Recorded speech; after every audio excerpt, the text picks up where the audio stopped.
kadibu mataimakin Buhari aka busa mai hoda ya mutu, uwar mai aka yi. Malam Jafar malami ne na musulunci, in an cire aqida duk duniya ana karuwa da Malam Jafar wajen ilimi.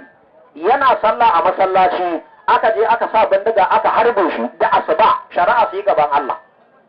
Balle kai ga zaman shege wani ba ka addatawa ka ba bare yan an taba a buge ya zo da 'ya'yansa don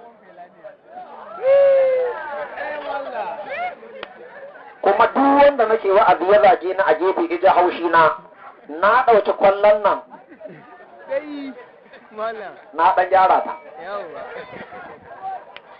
To malam ya zaka yi da ne sai dai cin wainar kuturu, ƙasa ta rikice sai abin da Allah ya, kuma mu talaka mun jima ba Allah.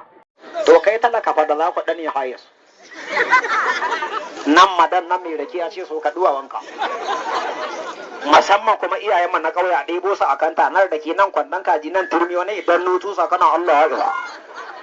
A zo a firgice.